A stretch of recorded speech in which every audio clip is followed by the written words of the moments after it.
You're listening to Dodge Movie Podcast.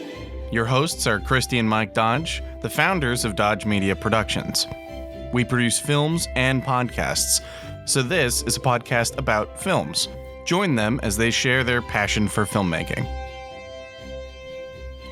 Welcome back, everybody, to the Dodge Movie Podcast. This is episode 134, and we are talking about the 1990 film Men at Work. This film is written and directed by Emilio Estevez, who also directed 1986's Wisdom, 96 The War at Home. In the year 2000, he directed Rated X, and then he also wrote Wisdom, and he wrote The Way, and in 2006 he wrote Bobby. So very, very prolific in addition to his acting career. This film stars he and his brother, Charlie Sheen, Leslie Hope, Keith David, and John Getz. The DP was Tim Surtick. I apologize, Tim. Do cinematographers have more difficult to pronounce names? It feels like it to me. It feels like it. I've stumbled over this last name before because he also was a cinematographer for 1989's Bill and Ted's Excellent Adventure. Party on, dude. One of my huge favorites, 88's Mystic Pizza, and the 2006 Idiocracy. So 88, 89, 90, he had a good run there. He did, and those are just his biggest films. Right. So I just picked three because I don't... If you picked three good ones. Yeah. Filming locations are Redondo Beach, Hermosa Beach, and all around the Los Angeles area. The synopsis for this film is: two garbage men uncover a conspiracy involving illegal toxic waste dumping and decide to bring the whole operation down. The tagline for this film is two garbage men who know when something smells funny. That's a little bit like There's Something Rotten in Denmark. I'm down with it. Yeah. The other one is Cleaning Up in August at theaters everywhere, but... Yeah, I like the first one better. Yeah. So one little bit of trivia that I didn't mention in the actors starring in this film is the pizza guy is my favorite actor from Summer School, Dean Cameron. Icebreaker. Had to be done. Had to be done. No, it's a Tension Breaker. Oh, Tension Breaker? Yeah, he screams and he goes, Tension Breaker, had to be done. You know that film a little bit better than I do. Oh, to be honest, I probably mostly remember Courtney Thorne-Smith. Oh, right. Yes. Yes. One of my favorites. We'll have to cover it at some point. Oh, yeah. Mark Harmon. Mm-hmm. Why don't you kick us off with your pickup line and we'll head into this movie. I can't support this activity any longer, Max. That's given by Jack Berger, the councilman, who is then offed. So it's kind of works, right? Because it talks about the toxic waste dumping cannot continue. So it's halfway there. Yeah. So we talked just briefly before we jumped on the microphones that this is an indie movie. I will say yes, based on the budget that I will discuss later when we discuss the numbers. It definitely, I believe, qualified even in 1990 as at least indie-ish. Well, I would say, with apologies to Kevin Smith, if there's writer, director, editor, whatever, I mean, I don't know if Emilio edited this, but writer, director, that you get indie points for that, right? Yeah. I feel like the cinematography, while there wasn't anything glaring about it, it did have a little bit rougher of a quality. I think there was some parts of, I don't know, props, or it kind of had that low budget vibe to it. For example, they used some stock footage for a dump at one point, and it was very obviously stock footage that didn't match the shot that followed it. So yeah, I could see that. Mm-hmm. Can we take a crew out to the dump? No, just buy some footage. Yeah. So the opening scene, I'm sure, was done in a swimming pool, but we're made to think that it's the ocean, and there's a horrible, evil company that is dumping these yellow barrels that amongst the seaweed and the fish, so that we have this extra element of what is actually at stake, not just the water being polluted, but wildlife being killed probably right when they're talking to the councilman who ends up getting offed. This is a pretty broadly drawn film. So either Emilio just like has a broad sense of humor, or he thinks the viewers are stupid, because it's, he talk about hanging a lampshade on it.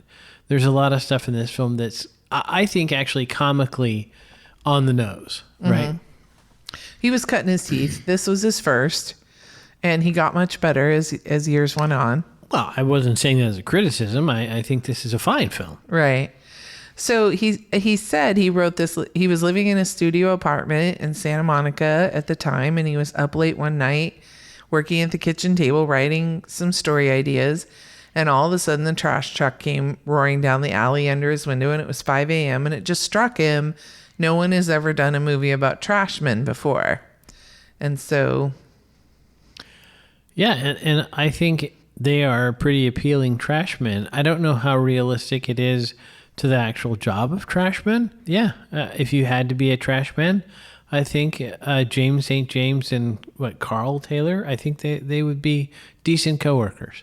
Charlie Sheen's character, Carl, makes it known early in the film that he hates politicians, and that comes to play, I think, later when they discover that the politicians are kind of involved in this.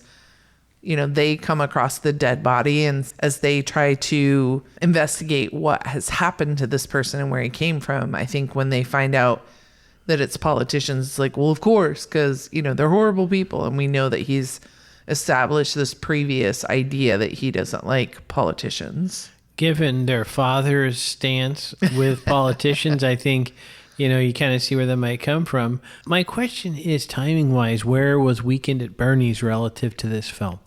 Well, because Jack Berger, the councilman who is assassinated, but then his dead body makes some more appearances in a very, what I would consider, Weekend at Bernie's kind of way. The year before it came out, 1989. Okay, so maybe they hadn't necessarily seen it when they wrote the script, but they maybe saw it before they shot. Yeah, very much so. It had that vibe, but we know another indie film that used that same trope of the dead body as kind of like the puppet. Right, which is kind of hilarious. It's not used as much as maybe it could be. So I'll have to think about that for another screenplay. Yeah, I wish I could post that film. Our oldest made a film that had a very Weekend at Bernie's vibe, and he says he never saw it. It was not influenced by Weekend at Bernie's, but it's got some pretty comically placed music that is not YouTube friendly. It's copyrighted music, and so I can't post it, but I wish I could because it'd be funny.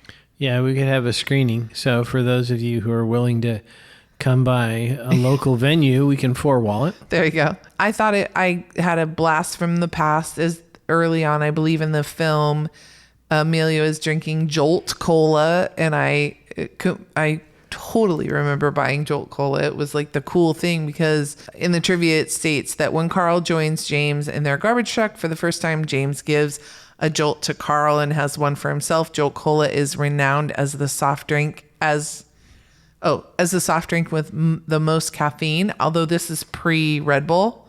So I don't know how this stands up to Red Bull. I could maybe find out and put it in the show notes. But Jolt at the time had 280 milligrams, twice that of Coke or Mountain Dew, and equal to 2 cups of coffee. So that was kind of a fun little blast from the past. I think their slogan was all the sugar and twice the caffeine, if I remember correctly. And fun fact, I don't know the exact milligrams, but those big cans of Rockstar energy drink, which has a lot of caffeine in it, I think it's about 20. If you drink 20 in a row, you could induce tachycardia in your heart. So don't do that. Listeners out there, take it a little easy on the Red Bulls and the Rockstars. Is there anything else in cinematography that you would like to note? Well, we do track montages on this show, and there is a picking up garbage montage. But my only other note is there's a wide of a pigeon on the beach, and I was curious if that indicated the presence of a pigeon wrangler or just a happy accident. I mean, in my mind's eye, I see him sending the second unit out. We need footage of a pigeon. Like in a lot of films, I noticed that as soon as they discover that dead body in the barrel, okay, I'll give them that there wasn't cell phones, but I would assume that they had a radio ability to... Yeah, from the truck back to the dispatcher. Yeah. So they could have called dispatch and said, we're at this address, I need you to call the cops. But that would have ended the film right there. Yeah, the excuse given in the film is that the bicycle cops had it out for them. However, I don't think that police can generally just say there's a dead body, thus you did it.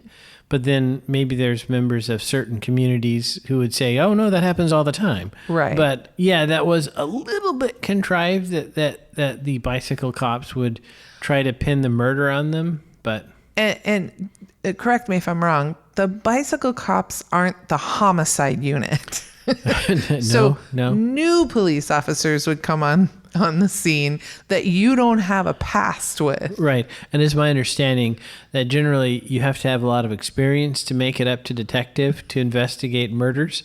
So they presumably would not be distracted by the trash men. Right. And so if the bicycle cops were like, but these guys are dicks, they're like, okay, but that doesn't mean they committed a crime. That's separate from this other thing. Yeah. Yeah. And then they touch, the dead body and everything. And so it was just like, all right, well, now you are. Now don't call the cops because all of your DNA is all over this dead body. Yeah. And of course, it is for comedy in the movie. However, I think the vast majority of people want no contact with a dead body. Now, perhaps Amelia would argue they're trash men. They've established that they deal with gross things all the time. And so perhaps that makes sense. Good point. Because in one of those montages, they show them sweeping out the truck at the end of the day, which has to be the worst job in the world. Emilio calls it something horrible, like it's time to do the horrible thing or something. And if that was the case, but what I didn't know that what I would do if I was them is I would tilt the back up a bit and just hose it down from a safe distance. I agree. In the film, there's two other trash people that they play practical jokes on. Right. Let's call them Iceman and Hollywood. Yes. There wasn't a lot of research as far as YouTube rabbit holes that I could go down, but I did find one interview, and the interviewer asks if they played practical jokes on the set. And so, unfortunately, I think this is a precursor to Charlie's future behavior. Hashtag winning. But he was proud of one prank that he pulled on his poor brother. I can't imagine, like the director. Charlie comes to set that morning and he starts laying the groundwork, and he says that he was out the night before and at a bar and somebody came at him, and so he got in this bar fight, and so he was kind of throughout the day telling stories about how he punched this guy. And they're in the middle of a scene later in the day, and a cruiser drives up with a police officer who says, "Are you Charlie Sheen?" And he says, "Yes." And he goes, "You're under arrest." And so they take him away, and as the car is pulling away, he shouts, "Call my lawyer." And Emilio spins on his heels and says, "Can we shoot the coverage with his double?" And so he basically drives around the corner, and Emilio's trying to scramble and figure out how can he at least preserve the day or save the day. Good director. Yeah. And then Charlie walks around, after they've driven around the block, he walks up with a handcuff on one hand, and he's like, gotcha. So I'm sure. And so Emilio swore to get even in an even, they're brothers, so you got to raise the stakes. Yeah. See, I'll get you back. I think I would hire one of the security guys to just punch Charlie in the nuts. Okay, we're going to put an end to this. So I think, unfortunately, Charlie had maybe even spent some time in the back of a police cruiser prior to this, but I believe that he spent some time after this. And so did their father, although I think that was just for protesting, not for drunken bar fights, to my knowledge. Mm-hmm. So the Sheens were familiar with the backseat. So it got very silly near the end with the chase and the dead body and the pizza guy and the traumatized vet and people tying up people in homophobic positions and the birds chirping when somebody got hit on the head. And so it got a little silly near the end, kind of a little Benny Hill-ish for me. It didn't feel in line with the tone at the beginning. Interesting. Yeah, I do think of this as a fairly broadly drawn comedy, but that's a good point. With the original Toxic Waste, was that a little darker? I didn't. I actually thought that was for comic effect too, because little things like the evil villain has little miniature yellow toxic waste drums on his desk as a prop. And what villain would do that? Right. So to me, it was, again, very broadly drawn. And as I'm speaking, I realize perhaps it was really targeting an audience that was, how shall we say, prepared for comedy. Maybe they had the munchies, weren't quite as quick on their feet. That maybe was the target audience. Major League was in 89, and that's a very silly comedy that Yeah. Charlie was in. Yeah. So it's possible that Emilio was... I mean, now I think of him as doing very political or very serious or very dramatic kind of things. I mean, Wisdom is very dramatic. Do you remember that movie with... You probably didn't watch it because it's not your type of movie. It had Demi Moore in it, but I didn't watch it. It's basically a modern day Bonnie and Clyde. They were... I don't think they were bank robbers. I think late 80s, early 90s, if it wasn't a comedy, it was really driven by whether there was nudity in it. So I probably didn't see that one. Unable to find work after a past felony, graduate John Wisdom and his girlfriend embark on a cross-country bank robbing spree in order to aid American farmers. Yeah, that's right on brand for his dad's work. Yeah, it's a drama. It's very sad. It doesn't end well. I was going to as say my they don't memory make goes. it. Yeah. I don't think they do. But anyway, so all that to say is I remember him doing kind of later more dramas and not these like slapsticky or like, Airplane, Major League type Right. comedies, which I love. And so I felt like this one was aspiring to that, but I don't feel hit the mark. Oh, I would disagree, but perhaps, again, target demo. So was there any other writing things that you want to bring up?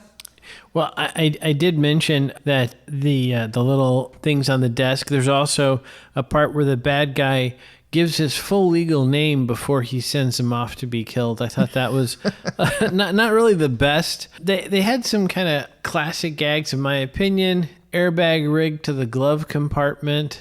Actually not common. It looks like she's doing something different to him when she's helping him with his clothes gag. And then they have the days since someone involved in an accident sign gag. So some, again, just I would say broadly drawn. When he mentioned he was up at night when you wrote this, maybe there was some altered states involved, right? And just, if nothing else, just he was delirious, like tired. Right. So there's some factual things which I think show that it's really not intended to be taken too serious. If you wore wetsuits under your coveralls, you would probably die of heat prostration by the time you got to the end of your shift, especially in LA. And I thought it was interesting that the character played by Keith David, I forget his name, Lewis maybe? I can tell you in a minute, please. Yes, Lewis, good memory. At that time, right, in 1990, Vietnam vets were probably still in the consciousness, but it's not necessarily, again, a very sensitive portrayal of people struggling when they came back from Vietnam. And there's a part there, he uses a word that we don't use anymore, and they had the music cue a la 16 Candles. So it was not a very particularly sensitive film, and I think those are a couple of things that Emilio probably would do differently today. And I really think the Toxic Waste is almost a MacGuffin in that I think it only serves as a reason for them to get into comic hijinks. Other than that, I don't really think it has anything to do with anything. Platoon came out in 86. Good Morning Vietnam came out in 87. Well, 75 was when nominally the U.S. left Vietnam. So the Keith David character would have been back for 15 to 20 years. So I think that tracks. And again, the viewing audience at that time would get that reference. I don't think it's evergreen, though. I don't think that... Really? Yeah, like the next generation. I don't think they would get the clues that he was a Vietnam veteran. That's curious, because I feel like maybe it's because, like I said, 86, 87, we had 2 movies, and then 96 is when Forrest Gump came out, which had a big chunk of it that was about Vietnam. So, I mean, it would be curious, but I feel like our kids would know, who are in their early 20s, would know what those are references to, but maybe they would just think a war, and they wouldn't think specifically that war. What I guess maybe what I should have said to be more clear is Keith David's character is wearing that olive drab kind of blouse or overshirt, and I don't think that's a visual cue for their generation like it would be for ours. Oh, I'm gonna have to do a poll at our game night coming up. Oh, there you go. I'm curious. All right. Well, speaking of costumes, you pointed out, which I thought was very astute, that I believe it was later in the film, but this may have even happened early in the film, but at some point, bad guys, we don't know, well, that they're guys, because they're in head-to-toe bunny suits, as we call them, hazmat suits with gas masks, and standing right next to him is like the lead bad guy. Yeah, the bad guy. And he's wearing a 3-piece suit. Yeah. Can't be that toxic. He's standing right there. I thought that was very astute of you. So the costuming in this film also, by the way, has a bit of a cameo. I was talking to a person of this aforementioned younger generation and trying to explain why ladies in the 80s were the best looking decade. And so I used a photo, a still of Susan, the actor, is it Leslie Hope is the actress, in her peach colored suit with gigantic shoulder pads and her red hair perm as an example of why 80s ladies are the best looking.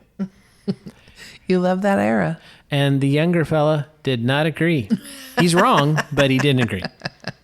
Did you notice who put together the soundtrack for this film and who did music for this film?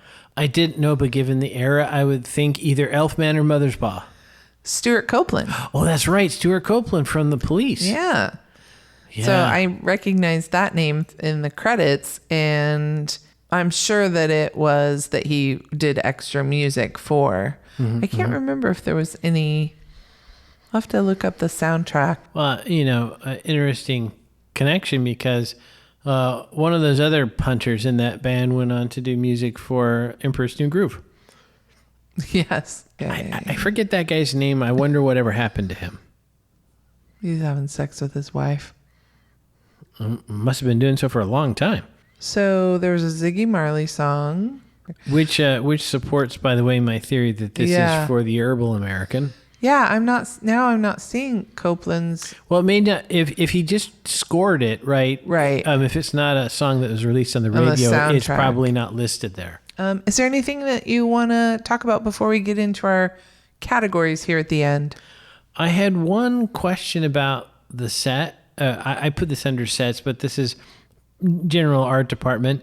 What did they use as cinematic poo for all those pranks? It easily could have been just like brownie mix, like, pre-baked. Yeah, that would be preferable, I think. Yeah. I didn't know, like chocolate pudding, you see people sometimes try to use. Chili, right? It was disgusting. Yeah, I mean, they sold it on screen. The art department did fantastic, but then I just thought the poor guy that had to mix that stuff Had to up. mix it. Yeah. Well, is that guy have the worst job or the actors who got it sprayed at them? Good point. Just saying. I think nobody really won there. No. All right. Was there any head trauma in this film? There was 2 incidents that I noticed. One is that Lewis rams our good friend Dean Cameron's head as the pizza delivery guy through the wall at one point. And then Susan slaps Carl twice. How about a smoochie? Did anybody get lucky? Smoochie, smoochie, smoochie. Susan kisses Carl at the beach when they go kind of at night and they're rolling around there. And then Carl kisses Susan after he rescues her at the end of the film. And I know that we have a garbage truck, but how about a driving review? Yeah, we got some driving stuff here. The Silver 87 Saab 900 Turbo tells us that Jack Berger, the councilman, is super bougie, right? To drive the Saab, especially in 90, very bougie. Those Kenworth LCF2 trash trucks, I am not expert at trash truck, so I don't know exactly whether that is accurate for the era, but I would say I don't believe they were brake-by-wire, so pouring acid on one of the ignition wires under the dashboard would not affect the brakes. Don't know exactly what the director was intending there. Emilio, feel free to give me a call and we can talk about that. I thought it was interesting that the mobsters have a 77 Cadillac, which is a traditional mobster car, but why does their vanity plate say Hitman? Seems a little obvious for Hitman to drive around with a car labeled Hitman. Right. And that's where it feels like he was kind of swinging for a very silly comedy. Yeah. Yeah. So what did Jay Leno say? Comedy is hard. Susan drives this red 61 Chevrolet Corvette C1. How does a campaign manager afford that car? That's a pretty vintage classic car for her to drive around. Hopefully they used a derelict one for when the car encounters a boo-boo. And then I did have two safety notes. One, they get into basically a cage fight in the cab between Lewis and Carl and James. Don't do that while operating motor vehicle. Fight outside the vehicle. That's a standard procedure. Pull over, get out, then fight. But more importantly, absolutely no one in this film wears their safety belts. And there's even a scene where Susan and Carl crash into something while not wearing safety belts, which would have been extremely injurious, if not fatal. So again, listeners, wear those safety belts. Shall we go to the numbers? Let's go to the numbers. So this film had a budget of $9 million. Before I say what the scores are on IMDb and Rotten Tomatoes, what would you give this film? Oh, I think I did give this film an 8 on IMDb. Yeah, you love this from before. Yes. Shout out to listener Joe. I remember, because I had a massive crush on, both Estevez brothers, but mostly Emilio back in the day. And I watched this with bated breath and was a little I didn't like it as much as you did. Were you a 20-year-old stoner male? No. Yeah, it may not have been for you. Right. I just liked being able to see Emilio for 2 hours or for an hour and 38 minutes. Right. Fair enough. But so I would probably give it like a 6 or 7 today. IMDb gives it a 5.9 out of 10. They were robbed. Let's just say a 6. Let's just call it 6. Okay. Critics gave it's rotten at 32%. What? And audiences gave it 44%. Again, not the target demo.